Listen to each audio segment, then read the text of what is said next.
Good morning, నమస్తే. నేను మీ రాజశేఖర్. ఇవాళ రేవంత్ రెడ్డి ఒక కుటుంబ పాలన వ్యవహారం అయితే తెలంగాణ రాష్ట్రంలో నడుస్తూ ఉంది. మొత్తం ఫ్యామిలీ ప్యాకేజ్లోని నడుస్తున్నటువంటి పరిపాలన. కొండాల రెడ్డి వాళ్ళ భార్య, వాళ్ళ తమ్ముడు, వాళ్ళ చిన్న తమ్ముడు, పెద్దనాన్న కొడుకు, ఇట్లా టోటల్ వాళ్ళ ఆధీనంలోనే ఇవాళ తెలంగాణ రాష్ట్రంలో ఉన్న ప్రతి వ్యవస్థ కూడా నడుస్తున్నటువంటి విషయాలైతే మనం నిన్న చూసినాం. ఒక్కొక్కరికి ఒక్కో సంస్థ అప్పచెప్పిండు ముఖ్యమంత్రి రేవంత్ రెడ్డి. కార్యక్రమాలు ఏం చేసిండో మరి నిన్న ఎక్కడెక్కడ పోయిండు, ఎక్కడెక్కడ తిరిగిండు, ఈ వేడికి శ్రీకారం చుట్టిండు, ఎవరిని బెదిరించిండా, ఎవరిని భయభ్రాంతులకు గురి చేసిండా మరి ప్రజలను ఒకసారి చూద్దాం. ఎల్బీ స్టేడియంలో ఇక్కడ చూడరు, ఇక్కడ కాదు అక్కడ కాదు, నిన్న బాలల దినోత్సవం కదా. నిన్న బాలల దినోత్సవం జరిగింది కాబట్టి చిన్నారులకు అభివాదం తెలపడానికి మొత్తానికి ఎల్బిఎస్ స్టేడియంలో ఓ ర్యాంపు తయారు చేసిండ్రు. ఆ ర్యాంపు మీద నడుచుకుంటా పోతా ఉన్నాడు. అట్లనే బట్టి విక్రమార్క కూడా ఉన్నాడు. ఇలా వచ్చిండు బట్టి విక్రమార్క, ఇవాళ వేసుకొచ్చుకున్నట్టున్నాడు. మొత్తానికి చిన్నపిల్లలకు అభివాదం తెలుపుతున్నంట. చూడు ఇక్కడ ఎల్బీ స్టేడియంలో నిర్వహించిన బాలల దినోత్సవ సభలో మొత్తానికి ర్యాంపు పైన నడుస్తూ చిన్నారులకు అభివాదం చేస్తున్నటువంటి ముఖ్యమంత్రి రేవంత్ రెడ్డి చేతులు ఒప్పుకుంటా అభివాదం చేస్తుండు చిన్నారులకు. నేను వచ్చిన మీకు సరైన ఫుడ్ పెడతా అంటుండు. సరైన ఫుడ్, నాసి రకం ఫుడ్ పెడితే వాళ్ళను శిక్షించడమే అని చెప్పిండు నిన్న. మరి కొన్ని చోట్ల నాసి రకం కాదు, పురుగులు పడ్డటువంటి అన్నం కూడా విద్యార్థులు తింటా ఉన్నారు. అవి ఎక్కడెక్కడ ఉన్నాయనేది కూడా త్వరలోనే మేము ముందుకు తీసుకొస్తా. నేను ఖచ్చితంగా హాస్టళ్లలో పర్యవేక్షణ చేస్తా, అవి త్వరలోనే ముందుకు తీసుకొస్తా. అటు పక్కనే బయటి ఉన్నాడు, మరో పక్క కోమటిరెడ్డి మాత్రం ఉంటాడు. పోతే పొన్నం ప్రభాకర్ కూడా వచ్చిండు. వీళ్ళందరూ కలిసి అభివాదం చేస్తుండ్రు. నిన్న బాలల దినోత్సవం కదా, చిన్నపిల్లలకి గురుకుల విద్యార్థులకు నాసి రకం అన్నం పెడితే జైలుకే పోతారట. ఎవరైనా నాసి రకం అన్నం ఇట్లా పెట్టిరనుకో గురుకుల విద్యార్థులకు వాళ్ళని జైలుకు పట్టిస్తా అంటుండు. మరి మేము నాసి రకం పువ్వు పెట్టినాం, నాసి రకం కూరగాయలు పెట్టినామని వీళ్ళు పోయి రేవంత్ రెడ్డికి చెప్తారా? మరి ఎట్లా తెలవాలి? మీ వాళ్ళే ఉంటారా రాష్ట్రం అంతా, కాంగ్రెస్ లీడర్లు, వాళ్ళేం బయట పెట్టరు. బయట పెట్టాలంటే మళ్ళీ మేమే పెట్టాలి, ప్రతిపక్షం ఉన్న వాళ్ళే పెట్టాలి. అయితే బీఆర్ఎస్ఆ లేకపోతే బీజేపీ. బాలల దినోత్సవ సభలో అధికారులకు సీఎం హెచ్చరిక జారీ చేసిందట. మొత్తానికి కుల గణన పైన అబద్ధపు ప్రచారాన్ని విద్యార్థులే తిప్పికొట్టాలని పిలుపునిచ్చారు. ఇలా రాజకీయాలు నేర్పుతున్నా విద్యార్థులకి. పోయి బాలల దినోత్సవ సందర్భంగా ఏం మాట్లాడుతున్నావు అనుకుంటే విద్యార్థులకు ఈ విషయాలు చెప్తుండు. కులగణన పైన అబద్ధపు ప్రచారం ఏదైతే ఉందో దాని విషయంలో విద్యార్థులే ఆ ప్రచారాన్ని తిప్పికొట్టాలట. వాళ్ళకి చెప్పాల్సినటువంటి మాటలైనా ఇవి. చదువు గురించి మాట్లాడాలన్నా, వీటి గురించి మాట్లాడాలన్నా, రిజర్వేషన్ 50% మించి ఇవ్వాలంటే సర్వే అవసరమని వెల్లడి. అధికారం దూరమైందని కొందరు కుట్రలకు తెరలేపారని కూడా వ్యాఖ్య చేస్తుండు. అధికారం దూరమైందని కొంతమంది కుట్రలు చేస్తున్నారట. అది ముఖ్యమంత్రి రేవంత్ రెడ్డి మీద, ఈ కాంగ్రెస్ ప్రభుత్వం మీద. దీన్ని గద్దెదించే ప్రయత్నంతో ఈ కుట్రలన ఫస్ట్ ఇస్తే కుట్రలు. నువ్వు ఏ తప్పు చేసినా చూసుకుంటా చేతులు కట్టుకొని ఇట్లా నిలబడాలి. అప్పుడు ఏ కుట్ర లేదు. ఏదైనా మరి నువ్వు ఇస్తా అన్నది ఏమైంది, ఇవ్వకపోతివి అని ఒక మాట అంటే దాన్ని కుట్రపూరితమైన రాజకీయం చేస్తున్నారని మాట్లాడబడుతుంది. ఇక్కడ చూస్తే ఆయనలా నిజాం కూడా భూములను కట్టబెట్టలేదు. ఇకపోతే రంగారెడ్డి పూర్వ కలెక్టర్ అమయ్ కుమార్ను ఉద్దేశించి హైకోర్టు వ్యాఖ్యలు చేసిందట. భూదాన్ భూములకు వారసత్వ ధృవీకరణ పత్రం జారీ పైన ఆగ్రహం, ఆరోపణలపై అధికారుల సమాధానం చెప్పాల్సిందేనని స్పష్టీకరణ. మొత్తానికి అమయ్ కుమార్ గురించి విచారణ ఇంకా జరుగుతూనే ఉన్నది. మరి అది ఎక్కడి వరకు పోతుంది, ఏం జరుగుతుందో చూడాలి. ఇక్కడ భూదాన్ భూములంటూ ఆర్టీఓ ఇచ్చినటువంటి ఉత్తర్వులను అప్పీలేట్ ట్రైబ్యునల్ అథారిటీ హోదాలో ధృవీకరించిన వ్యక్తే రంగారెడ్డి జిల్లా కలెక్టర్గా ఉన్నప్పుడు వారసత్వ ధృవీకరణ పత్రం జారీ చేయడం పైన హైకోర్టు ఆశ్చర్యం వ్యక్తం చేసింది. రంగారెడ్డి జిల్లా గత కలెక్టర్ అమయ్ కుమార్ను ఉద్దేశించి ఇప్పటికే పలు కేసులు ఎదుర్కొంటున్నట్లు పత్రికల్లో కథనాలు చూశామని కూడా, మొత్తానికి నిజాం కూడా ఆ భూములను అలా కట్టబెట్టలేదని కూడా వ్యాఖ్యానించింది. ఇకపోతే ఆనాడు భూములను దివానీ సర్పేకాజ్ పట్టాలు అనే మూడు రకాలుగా గుర్తించినటువంటి నిజాంను అభినందించాలని కూడా పేర్కొంది. అధికారులపైన ఆరోపణలు ఉన్నప్పుడు వారు కోర్టుకు సమాధానం చెప్పాల్సిందేనంటూ సుప్రీంకోర్టు రాజ్యాంగ ధర్మాసనం సయ్యద్ యాకూబు కేసులో స్పష్టం చేసిందని హైకోర్టు తెలిపింది. ఇక భూదాన్ భూముల రక్షణకు అధికారులు మొత్తానికి చర్యలు తీసుకోవడంపై అసంతృప్తి వ్యక్తం చేసింది. పేదల కోసం రామచంద్రారెడ్డి 300 ఎకరాలను ఇవ్వగా గతంలో ఉన్న భూదాన్ బోర్డుతో సహా అధికారులు అమ్ముకుని తినేశారని కూడా వ్యాఖ్యానించింది. తెలంగాణలో పేదలకు భూములను ఇచ్చినటువంటి ఎందరో గొప్ప వాళ్ళు ఉన్నారని కూడా మాజీ ప్రధాని పివి నరసింహారావు మొత్తానికి భూదాన్ భూముల గురించి కలెక్టర్ అమయ్ కుమార్ను విచారణ ఇంకా కొనసాగుతూనే ఉన్నది. ఇక ఒక్కసారి కాదు 100 సార్లైనా జైలుకు పోతాం కేటీఆర్ చెప్తాడు. ఏది ఇక ఒక్కసారి కాదు 100 సార్లైనా జైలుకు పోతా. కేటీఆర్ ఏం చెప్తుండు? లగచర్లకు సంబంధించినటువంటి వివాదంలో ఒక్కసారి కాదు నేను 100 సార్లైనా జైలుకు పోతా, దానికి రెడీ.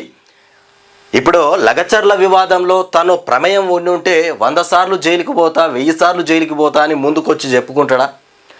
ఇవాళ ఎలాంటి ప్రమేయం లేదు కాబట్టి అంత ధైర్యంగా కేటీఆర్ చెప్తున్నటువంటి మాట.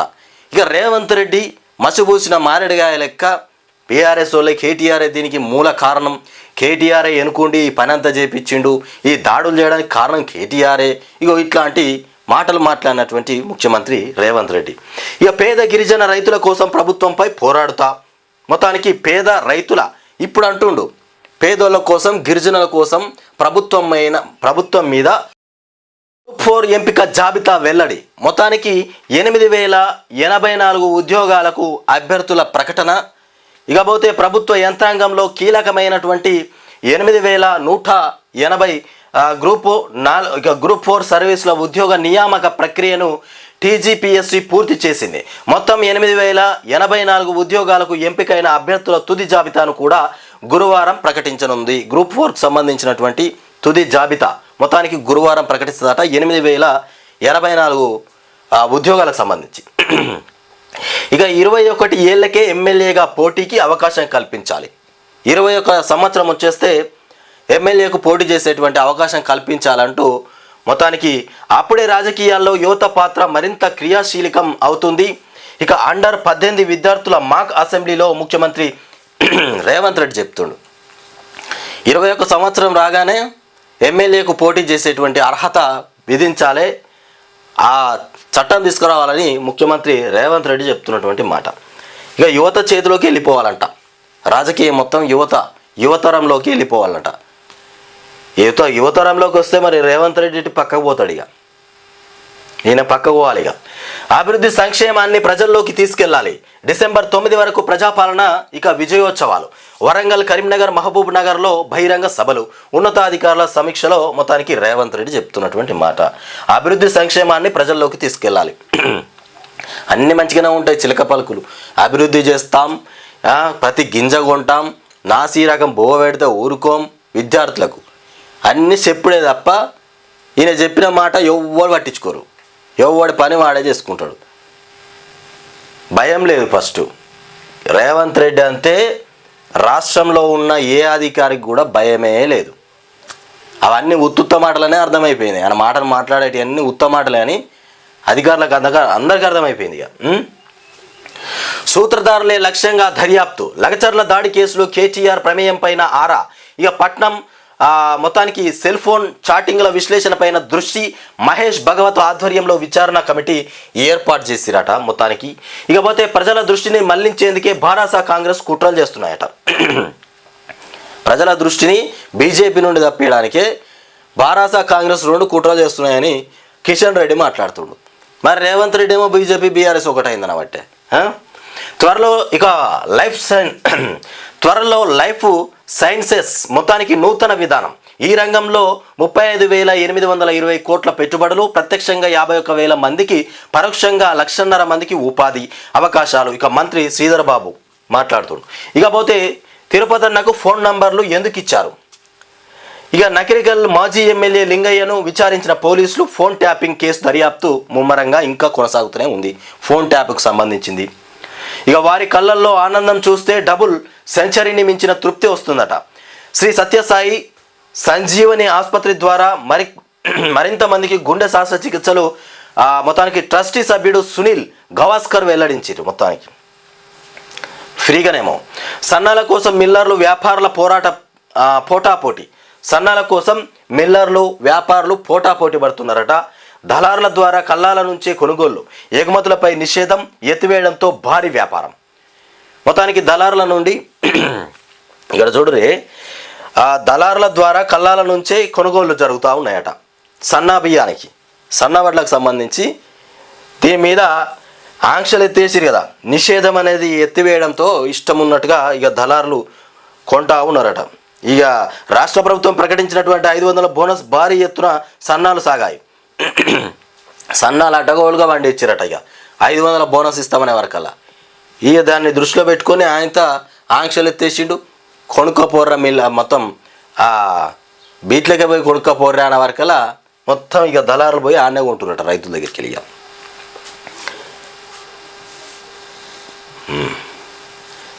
ఇక ఇక్కడ చూడరు, ఇగో వెలుగు దినపత్రిక అటు వెలుగు పేరు రాస్తుంది, ఇటు రేవంత్ రెడ్డి బొమ్మ వేసుకుంటుంది. అటు ఆ పేరు ఎట్లుంటుందో ఇటు రేవంత్ రెడ్డి ఫోటో అట్లా కనబడాలి. కనబడితేనే మంచిగా దీనికి బువ్వ తిన్నట్టు అనిపిస్తుంది. ఈ పత్రికకి బిర్యానీతోనో మంచిగా తిన్నట్టుగా తృప్తిగా ఉంటుంది అన్నట్టు. ఇకపోతే హైదరాబాద్ ఎల్బీ స్టేడియంలో నిర్వహించిన మొత్తానికి చిల్డ్రన్స్ డే వేడుకల్లో అభివాదం చేస్తున్నటువంటి రేవంత్ రెడ్డి పక్కన పొన్నం ప్రభాకర్ ఇక హాస్టల్ స్టూడెంట్స్కు నాసి రకం బువ్వ పెడితే ఊరుకోమంటుండు, ప్రభుత్వాన్ని కూల్చే కుట్ర చేస్తుర్రని బట్టి విక్రమార్క మాట్లాడిండు. ఇప్పుడు బట్టి మాట్లాడుతుండు, ప్రభుత్వాన్ని ఎవరైతే పడగొట్టాలనేటువంటి కుట్రలు చేస్తారో వాళ్ళని అసలు విడిచిపెట్టాడట. కూల్చే కుట్ర చేస్తే అధికారం కోసం ప్రజలను రెచ్చగొట్టుడే బీఆర్ఎస్ పనేట. ఇక డిప్యూటీ సీఎం బట్టి విక్రమార్క ఫైర్ చేస్తుడు. ఒకటి ఏంటంటే, ఎవ్వరు కానీ అధికారం కోసము ఇప్పుడు రైతులు ఉంటారు, ప్రజలు ఉంటారు, రెచ్చగొడితే రెచ్చిపోతారా? ఇచ్చిన హామీలు ఇచ్చిన పథకాలు నెరవేరిన తర్వాత ఆయన కడుపు నిండా అన్నం పెట్టినాక కొట్లాటకు పోమ్మంటే ఎవడన్నా పోతాడా? కడుపు మాడే కదా, నీ కడుపు మాడుతూ ఉంటే నీ కడుపు మాడితే నీకు ఇంత భోజనం పెడతారా, ఇక పని చేయిపోరా అంటే చేస్తారు. మరి కడుపు నిండా అన్ని పెట్టిన తర్వాత నువ్వు ఇచ్చిన హామీలన్నీ నెరవేర్చిన తర్వాత ప్రభుత్వం మీద తిరగబడడం ఎందుకు? వాళ్ళకు ఎందుకు తిరగబడతారు? వాళ్ళకి ఏం అవసరం అని తిరగబడతారు? ఎట్లా కూల్చాలి, కుర్చీలో ఎట్లా కూర్చోవాలన్నదే కేటీఆర్ ఆలోచనట. కాంగ్రెస్ పార్టీని ఎట్లా కూలగొట్టాలి, రేవంత్ రెడ్డిని ఎట్లా వడగొట్టాలి, ఇలాంటి ఆలోచనలే చెప్తారట కేటీఆర్. మొత్తం అదే ఫోకస్ అట వీళ్ళది. బట్టి విక్రమార్కదేమో మరి రేవంత్ రెడ్డిని నేను ఎట్లా వడగొట్టాలి, నేను చాలా సీనియర్ని, నాకు కాకుండా అక్కడ రేవంత్ రెడ్డికి ముఖ్యమంత్రి పదవి ఇచ్చే వాళ్ళ మీద నెట్టుతుండు. అసలు రేవంత్ రెడ్డికి పొక్కపడిచేదే బట్టి విక్రమార్క నాకు తెలిసి. ఇక ప్రతిపక్ష పాత్ర పోషించారు, ప్రజలకు సేవ చెయ్యరు. ఇక సిటీకి దూరంగా ఫార్మా క్లస్టర్లు విస్తరించాలని నాడు ప్రతిపక్షంగా కోరినాం. అన్ని ప్రాంతాలు అభివృద్ధి చెందాలన్నదే దీని ఉద్దేశమని వెల్లడి. అన్ని ప్రాంతాలు అభివృద్ధి చెందాలన్నట. ఇవాళ గజ్వేల్ చూసుకున్నా, సిద్దిపేట చూసుకున్నా, సిరిసిల్ల చూసుకున్నా, ఇటుపోతే కేసీఆర్కు సంబంధించిన నియోజకవర్గాలు ఎక్కడ చూసుకున్నా దుబ్బాక నుండి మొదలు పెట్టుకొని మెదక్ విషయం ఏమో కానీ ఇక మిగతా ఈ జిల్లాల వైపు కనీసం కన్ను పెట్టి కూడా చూడరు. ఇప్పుడు అవసరం లేదు వాళ్ళకు. ఏమున్నా అటు మునుగోడు, ఇటు ఖమ్మం, అటు పోతే కొడంగల్, ఈ ఏరియాలు డెవలప్మెంట్ చేసుకుంటారు. మొత్తం వాళ్ళ ఏరియాలే డెవలప్మెంట్ చేసుకుంటారు ఇప్పుడు. ఇక పొల్యూషన్ ఎఫెక్ట్ ఢిల్లీలో స్కూళ్ళు బంద్. మొత్తానికి ఢిల్లీలో పొల్యూషన్ ఎక్కువైపోయి స్కూళ్ళు బంద్ పెట్టిరట. ఢిల్లీలో పొల్యూషన్ ప్రమాదకర స్థాయికి చేరింది. గాలి నాణ్యత సూచి 452గా రికార్డ్ అయింది. ఇక స్టేజ్ 3 ఆంక్షలు అమలు చేస్తున్నారు. స్కూళ్లకు సెలవులు ప్రకటించి ఇక ఆన్లైన్ క్లాసులు నిర్వహించనున్నారు. గురువారం 300కు పైగా విమానాలు ఇక ఆలస్యంగా నడిచాయి. కాలుష్యం పెరిగిపోయిందట ఢిల్లీలో. ఈ రకంగా కాలుష్యం పెరిగిపోయిందని స్కూళ్ళకే సెలవులు ఇచ్చిరట. ఇక మనుషులు ఏం బతుకుతారు అక్కడ? ఇక బంగారు గనిలో 4000 మంది ద్వారం మూసిన సర్కారు. మొత్తానికి అక్రమ మైనింగ్ చేసేందుకు వెళ్ళిన 4000 మంది మైనర్ల విషయంలో దక్షిణాఫ్రికా ప్రభుత్వం కీలక నిర్ణయం తీసుకుంది. బంగారు గనిలో ఉండిపోయిన వారిని ఇక ఎట్టి పరిస్థితుల్లో సాయం చేయబోమని తెలిపింది. వారు బయటకు రాకుండా గని ద్వారాలను కూడా మూసేసింది. మొత్తానికి బంగారు గనిలో 4,000 మంది బంగారం దొంగలించడానికి ఆ గనిలోకి 4,000 మంది పోయిరట. అందులో మైనర్లేనట. ఇక వాళ్ళను మేము అసలే క్షమించం అని డోర్లు పెట్టిరట. ఇక వాళ్ళ అన్ననే సావని బతకని అన్నట్టు దొంగతనానికే పోయినట్టున్నారు. బంగారమాయ ఇంత తెచ్చుకుంటే లక్షలు వచ్చాయి. ఇక వీడు వాడు ఎవడైందిరా బాయ్ నీ అమ్మ మనమే పోయి తోకొద్దాం పాని పోయినట్టున్నారు. ఇక ఎవరిదిరా కుట్ర? లగచర్ల ఘటనపై ట్విట్టర్లో సీఎం రేవంత్పై రెచ్చిపోయిన కేటీఆర్. ఎవరిదిరా కుట్ర అని మొత్తానికి ఇక దమ్ముంటే అరెస్టు చేసుకో, గర్వంగా తలెత్తుకొని జైలుకి వెళ్తా, ఏం చేసుకుంటావో చేసుకో, నాడు మోదీకి ఇదే చెప్పిన. కేసీఆర్ కాదు ఇక ముందు నువ్వు ఫినిష్ కాకుండా చూసుకో అని చెప్తున్నటువంటి కేటీఆర్ మొత్తానికి రేవంత్ రెడ్డికి గట్టి సవాలే విసిరిండు. కేసీఆర్ కాదరా బిడ్డ, ముందు నువ్వు ఫినిష్ కాకుండా చూసుకో అంటుండు. ఇక నీ పదవికి ఎసరు పెట్టేందుకు ఖమ్మం నల్గొండ బాంబులు రెడీగా ఉన్నాయట. ఖమ్మము నల్గొండకు సంబంధించిన 2 బాంబులు రెడీగా ఉన్నాయట పదవికి ఎసరు పెట్టేందుకు. ఇక లగచర్ల ఘటనను వదల, ఎస్సీ ఎస్టీ మానవ హక్కుల కమిషన్కు వెళ్తా, ఇంత జరుగుతున్న కోదండారం హరగోపాల్ ఏం చేస్తున్నారని మొత్తానికి కామెంట్. రేవంత్ రెడ్డి పరిపాలన మీద దృష్టి పెట్టాలా, కేటీఆర్ మీద, కేసీఆర్ మీద? వీళ్ళు ఎప్పుడు వచ్చి నన్ను బొక్క కొడతారా, ఏనంగా నా కుర్చీని గుంజి పారేస్తారా, నా కుర్చీ కాలు ఏనంగా వీక్తారా అని టెన్షన్ అవుతుండు ముఖ్యమంత్రి రేవంత్ రెడ్డి. ఇక ఫోన్ ట్యాప్ చేయించింది కేటీఆర్ అయినట. ఈయన మాట్లాడుతాడు. ఈయనెవరు? వేముల వీరేశం మాట్లాడుతుండు. ఇక కలెక్టర్పై దాడి తప్ప కానీ కేసులు ఎందుకు?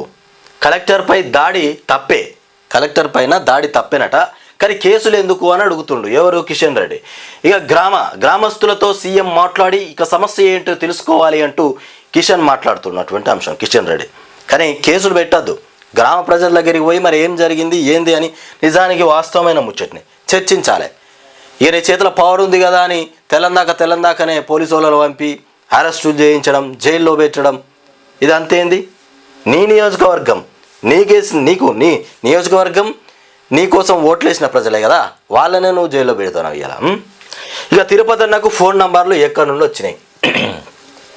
ఇక ఆంధ్రజ్యోతిలో ఒక్కసారి చూద్దాం. రేవంత్ రెడ్డి కులగణన అధిక నిధులకే హైదరాబాద్ CCRTO బాలల దినోత్సవం మొత్తానికి స్టేజ్కి మంచిగా బాలల దినోత్సవం సందర్భంగా మంచిగానే ఏర్పాటు చేసిరు. స్టేజ్ పిల్లలతో కూర్చున్నట్టున్నాడు ఒక పక్క. మొత్తానికి కోర్టు లాగా విధించారు దీన్ని. ఇకపోతే లగచర్లపై ఉన్నత స్థాయి విచారణ. మొత్తానికి పరిగికి అదనపు డీజీ మహేష్ భగవత్ దర్యాప్తు అధికారులకు దిశానిర్దేశం. హైకోర్టులో నరేందర్ రెడ్డి క్యాష్ ఇక పిటిషన్, రిమాండ్ రిపోర్ట్లో అంశాలు అబద్ధాలైపోయినాయి మొత్తానికి. ఇక కేటీఆర్ ప్రోద్బలం ఉందని వాగ్మూలం ఇవ్వలే. ఇక కొడంగల్ కోర్టు బెయిల్ పిటిషన్లో పట్నం ఇక మా వాళ్ళ అరెస్టు అన్యాయం, మొత్తానికి భూములు ఇవ్వం, అరెస్ట్ అయిన వారి కుటుంబ సభ్యుల ఆరోపణ. ఏం చేసినా భూములు మాత్రం ఏమని చెప్తారు. ఇక బీఆర్ఎస్ ప్రధాన కార్యాలయంలో లగచర్ల మహిళతో మాట్లాడుతున్నటువంటి కేటీఆర్ ఇక కేసు పెట్టాల్సింది సీఎం బ్రదర్స్ పైనే. కేసు పెట్టాల్సింది లగచర్లకు సంబంధించిన రైతుల మీద కాదు, సీఎం బ్రదర్స్ కొండల రెడ్డి మీద, రేవంత్ రెడ్డి మీద అన్నట్టు. లేదంటే ఇంకో బ్రదర్స్ చాలామంది ఉన్నారు, 5-6 ఉన్నారు, వాళ్ళ మీద మొత్తం మీద సీఎం బ్రదర్స్ మీదనే కేసు పెట్టాలని కేటీఆర్ మాట్లాడిండు. వాళ్లకు అర్థమయ్యే భాషలోనే లగచర్ల ప్రజలు సమాధానం చెప్పారు. తప్పేంటి?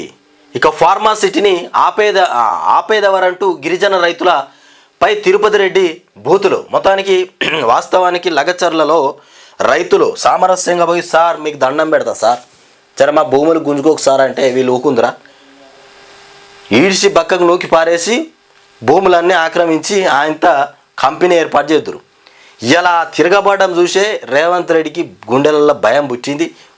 ఈ కొడంగల్లో నేను ఫార్మాసిటీ పెడితే నన్ను అసలు బతకనియరు అనేటువంటి భయం అయితే అక్కడి ప్రజలైతే చూపెట్టిరు. వాస్తవానికి వాళ్ళు వాళ్ళకు తోచినట్టుగా వాళ్ళ దగ్గర ఉన్న పవరే గది. మరి ఎవరు ఏ సార్ దగ్గరికి పోయి చెప్పుకున్నా ఎవరు పట్టించుకోరు. మరి ఏం చేస్తారు అప్పుడు? వాళ్ళ చేతులు ఏమున్నాయి? దాడులు చేసే ప్రయత్నం. మరి అనగదొక్కాలని చూడాలి కానీ మరీ భూమికేసి ఆ పాతాళానికి అనగదొక్కితే ఎవరికైనా పౌరుషం పుడుతుంది, ఎవరైనా కట్టలు తెంచుకొని ముంగడికి వస్తారు. ఇవాళ ఇది కూడా అదే జరిగింది. నువ్వు తొక్కే కాడికే తొక్కాలే, అధికారం చేతులు ఉంది కదా అని మొత్తం మీద అందరిని అటు మొత్తానికి ప్రజాభిప్రాయ సేకరణ అని గ్రామసభ పెట్టి ఇస్తారా ఇయ్యరా, మీరు ఇయ్యకపోయినా మేము తీసుకుంటాం, ఇట్లాంటి మాటలు మాట్లాడిన తర్వాత వాళ్ళ చేతులు ఉన్న పవర్ వాళ్ళు యూజ్ చేసుకున్నారు. ఇక ఇది రేవంత్ రెడ్డికే అంకితం. అధిక నిధులకే ఇక మేమే పర్యవేక్షిస్తాం. హెచ్ఎండిఏ పరిధి జల వనరులకు FTL బఫర్ జోన్లను గుర్తించండి. మొత్తానికి ఆక్రమణల తొలగించి అభివృద్ధి చేయండి. ఫైనల్ నోటిఫికేషన్ ఇచ్చేదాకా కూడా పరిశీలిస్తాం. హెచ్ఎండిఏ సర్కారుకు హైకోర్టు ఆదేశాలు. ప్రత్యేకంగా సుమోటో పిటిషన్ నమోదు చేసినారట. ఇక కలోజీ క్షేత్రం సిద్ధమైపోయింది. మొత్తానికి 19న ప్రారంభించనున్నటువంటి రేవంత్ రెడ్డి ఇక 10 ఏళ్లుగా నత్తనడకన పనులు సాగుతున్నాయి. కాంగ్రెస్ ప్రభుత్వం వచ్చాక పూర్తయిపోయిందట. 10 సంవత్సరాల నుండి నత్తనడకన సాగినాయట, మొత్తం అయిపోయినట్టు. అది కలోజీ క్షేత్రం మొత్తం అయిపోయింది. జర్ర అట్లా లైట్లు వేసుడే ఆగిపోయింది. ఇక రేవంత్ రెడ్డి వచ్చిన తర్వాత లైట్లు పడ్డాయి. నేను వచ్చినాకనే అన్నీ అయిపోయాయి అని చెప్తుండే. ఇప్పుడు కాంగ్రెస్ వచ్చిన తర్వాతనే పూర్తయిందట. ఇక నిజాం కూడా ఇలా భూములు పంచలేదు. అమోయిపై ఇప్పటికే CBI ED కేసులున్నాయి. ఇక ఆ 2 నంబర్లు ఎందుకు పంపారు? ఇక డిగ్రీ 2.5 ఏళ్లలోనే, డిగ్రీ ఇప్పుడు 3 సంవత్సరాలు కాదట, 2.5 ఏళ్లలోనే డిగ్రీ పూర్తి చేస్తారట. 4 ఏళ్ల డిగ్రీ 3 ఏళ్లలో చేసే అవకాశం, 4 ఏళ్ల డిగ్రీ 3 ఏళ్లలో చేసే అవకాశం. ఇక నిదానంగా చదివే వారికి 3 ఏళ్ల డిగ్రీని 4 సంవత్సరాల్లో పూర్తి చేసే ఛాన్స్ కల్పించేందుకు సిద్ధమైన UGC డిగ్రీ 2.5 ఏళ్లలోనే పూర్తి చేయబోతున్నారట. మొత్తానికి ఇక 14 రకాల వివరాలు ఇవ్వండి. పాలమూరు ఎత్తిపోతలపైన కాగ్ లేఖ రాసింది. మొత్తానికి ఇక మే 31నే ప్రభుత్వానికి ముసాయిదా, అక్టోబర్ 15న జవాబు ఇచ్చినటువంటి సర్కారు. మరిన్ని వివరాలు కోరినటువంటి కాగ్. ఇక ఈ వ్యాఖ్యలు నీచమంటూ మొత్తానికి అవమానకరమైనవి కూడా. కస్తూరి వ్యాఖ్యలు హింస ప్రేరేపించేవే, తెలుగువారి మనోభావాన్ని దెబ్బతీశారు, ఆమె విచారణను ఎదుర్కోవాల్సిందే. ఇక మద్రాస్ హైకోర్టు మొత్తానికి చెప్తున్నటువంటి అంశం. 20 కాళేశ్వరంపై విచారణ పునఃప్రారంభం. కాళేశ్వరం మీదనట మళ్ళా విచారణ చేస్తారట. కాళేశ్వరం మీద 20 నుంచి కాళేశ్వరంపై విచారణ పునఃప్రారంభం. ఇన్ని రోజులు పక్కకు పడ్డది, మళ్ళా విచారణ చేస్తారట. 2 వారాలు హైదరాబాద్లోనే ఉండనున్న జస్టిస్ PC ఘోష్. ఇక మాజీ IASల విచారణ. 2 నేతలకు సమన్లు కూడా జారీ చేసినారట. సమన్లు పంపించినారట 2 నేతలకు కూడా. ఇకపోతే ఇక్కడ బిగ్ ట్విస్ట్ ఏంటంటే లగచర్ల కేసులో కాంగ్రెస్ కార్యకర్తలు. ఇక్కడ విషయం ఏంటంటే ఆశ్చర్యానికి గురి చేసేటువంటి విషయం. పోలీసులు కొంతమందిని అదుపులోకి తీసుకున్నారు. ఆ అదుపులోకి తీసుకున్న దాంట్లో కాంగ్రెస్కు సంబంధించిన కార్యకర్తలే 13 మంది ఉన్నారట. దాడి చేసింది వాళ్ళోళ్ళే, మరి ఎవరో కాదు, కాంగ్రెస్ అనుచరులే దాడి చేసిరట. మరి దీనికి మన రేవంత్ రెడ్డి ఏం సమాధానం చెప్తాడు? ఇక చెప్పుర్రి. బిగ్ ట్విస్ట్, లగచర్ల కేసులో కాంగ్రెస్ కార్యకర్తలు నిందితుల్లో 13 మంది హస్తం పార్టీకి చెందిన వాళ్ళే. హస్తానికి పార్టీలకు అతీతంగా రైతుల పోరాటం. ఇక తాండాకు హస్తానికి రైతులకు అతీతంగా పోరాటం జరుగుతుంది ఇక్కడ. ఆ పోరాటంలో కాంగ్రెస్లో ఉన్న వాళ్ళు కూడా రైతులే.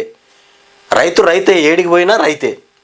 నువ్వు కాంగ్రెస్ పార్టీలో ఉంటేంది, ఇంకే పార్టీలో ఉంటేంది. తన భూమి పోతుందంటే ఊరుకుంటాడా? రేవంత్ రెడ్డి అయితేంది, ఎవరైతేంది. తన పిల్లల కోసం తను పోరాడుకుంటాడు. నీ పిల్లల కోసం నీ కాంగ్రెస్ పార్టీలో నేనున్నా కదా, నీ పిల్లల కోసం నేను ఏదైనా బొడగొట్టుకుంటా అంటారా ఎవడన్నా? ఒక పార్టీ పైకి నెపం ఇక నెట్టేసే కుట్రకు తెరతీసిన ప్రభుత్వం. బీఆర్ఎస్ పార్టీ ప్లానే అంటూ మీడియాలో జోరు ప్రచారం జరుగుతుంది. ఇక ఆ పార్టీ వర్కింగ్ ప్రెసిడెంట్ కేటీఆర్ను కేసులోకి లాగే ప్రయత్నం చేస్తున్నారు. దాడిలో కాంగ్రెస్ కార్యకర్తలు ఎందుకు పాల్గొన్నారు? ఇక పిసిసి చీఫ్ ఆదేశించారా? సీఎం రేవంత్ రెడ్డి పాల్గొనమన్నారా? ఇక స్థానిక కాంగ్రెస్ ఇన్ఛార్జ్ తిరుపతి రెడ్డి హస్తం ఉందా? ఇక ఫార్మా భూముల వ్యవహారాన్ని పక్కదోవ పట్టించే ప్రణాళికన మొత్తానికి కేటీఆర్ అరెస్టు పేరుతో సరికొత్త డ్రామాలు చేస్తున్నారా? ఇన్నింటికి తెరలేసింది మొత్తానికి. సీఎం రేవంత్ రెడ్డి సోదరుడు తిరుపతి రెడ్డితో నార్లా మొత్తానికి హనుమంతు. ఇకపోతే పత్లావత్ ప్రవీణ్ రిమాండ్లో ఉన్నటువంటి కాంగ్రెస్ కార్యకర్త. ఈయన కాంగ్రెస్ కార్యకర్త, ఈయన పేరు పత్లావత్ ప్రవీణ్. ఈయన కాంగ్రెస్ కార్యకర్త. ఈయన కూడా దాడిలో ఉన్నాడట. మరి బీఆర్ఎస్ వాళ్ళే కుట్రలు దాడులు చేసిరు అనుకుందాం. మరి ఇవాళ కాంగ్రెస్ పార్టీకి సంబంధించిన వాళ్ళు కాంగ్రెస్ కార్యకర్తలు 13 మంది కార్యకర్తలు ఎక్కడి నుండి వచ్చిర్రు? మరి వీళ్ళు ఎందుకు దాడులు చేసిర్రు? ఇక లగచర్ల ఘటనలో రేవంత్ మొత్తానికి ఇష్టరాజ్యంగా మాట్లాడిండు, ఇష్టం ఉన్నట్టు మాట్లాడిండు. ఇక కేటీఆర్ను ఇరికించే కుట్ర చేస్తున్నారు మొత్తం మీద. ఇక నరేందర్ రెడ్డితో మాట్లాడకుండానే పోలీసులు రిమాండ్ రిపోర్ట్ రాసిరు. నరేందర్ రెడ్డితోనే అసలు ఏం మాట్లాడలేదట. పోలీసులు మాట్లాడకుండానే రిమాండ్కి సంబంధించిన రిపోర్ట్ రాసి పడేసిరట. మరి వాళ్ళు ఇష్టానుసారంగా ఏది పడితే అది రాసుకోవడానికి ఏందన్నట్టు ఏం జరిగింది అనే విచారణ చేస్తారా? చేయకుండా వాళ్ళు ఇష్టం వచ్చిన రిపోర్ట్ రాసుకొని పోతారా? ఈ రకంగా జరుగుతుంది. లా అండ్ ఆర్డర్ ఇట్లా ఉన్నది. రేవంత్ రెడ్డి ఆధీనంలోనే నడుస్తుంది. ఇక చదివే టైం ఇవ్వకుండా ఈ రిపోర్ట్ ఏదైతే ఉందో రిమాండ్ రిపోర్టు కనీసం చదవడానికి కూడా టైం ఇవ్వలేదట. ఒత్తిడి చేసి సంతకం పెట్టించారట మొత్తానికి. ఇక తనకే సంబంధం లేని కేసులో కేటీఆర్ పేరు ఎలా చెబుతానని నరేందర్ రెడ్డి అన్నారు. కేటీఆర్కి సంబంధించి అసలు అందులో ప్రమేయమే లేదు. నరేందర్ రెడ్డి ఒత్తిడి చేసిరట. కేటీఆర్ సమయం ఉందా చెప్పు అందులో సంబంధం లేదు, ఆయనకు ప్రమేయం లేదు, నేను ఎట్లా చెప్పాలని నరేందర్ రెడ్డి అన్నాడట. అంటే ఈ రకంగా బలవంతం చేసి పోలీసు వాళ్ళు బలవంతం చేసి రిపోర్ట్లు రాస్తూ ఉన్నారు. ఇక అల్లుడి కోసమే భూములు గుంజుకుంటున్నారు. ఇక సమాధానం చెప్పలేకే కేటీఆర్ మీద కుట్ర. ఇక మొత్తానికి పేదల పక్షాన బీఆర్ఎస్ పోరాడుతుంది. కొడంగల్ నుంచి తిరుగుబాటు మొదలైంది. లగచర్ల జైల్లో పట్నంకు హరీష్ రావు మొత్తానికి పరామర్శ. లగచర్ల జైల్లో పట్నంకు మొత్తానికి పరామర్శ చేసినటువంటి హరీష్ రావు. ఇది తెలంగాణ రాష్ట్రంలో జరుగుతున్నటువంటి కుట్రలు. రేవంత్ రెడ్డి పనుల మీద పెట్టే ఆ ఫోకస్ అంటే పొద్దుగాలు లేవగానే కేసీఆర్ వండుకున్నాడా లేచిండా, మరి నా కోసమే ఆలోచిస్తుండా పక్కోళ్ళ కోసం ఆలోచిస్తుండా? గివే ఆలోచనలు. కేటీఆర్ ఎటు పోయిండ్రా? ఖమ్మంలో ఉన్నాడా? హరీష్ రావు ఎటు దిక్కు పోయిండి అలా? ఇటు పోయిండా? కేసీఆర్ అయితే ఇంట్లోనే ఉన్నాడుగా. మరి మనం ఇది కష్టోళ్ళు ఎవ్వరు లేరు కదా, పారిగా బయట పోదాం అన్నట్టు ఇట్లున్నది రేవంత్ రెడ్డి.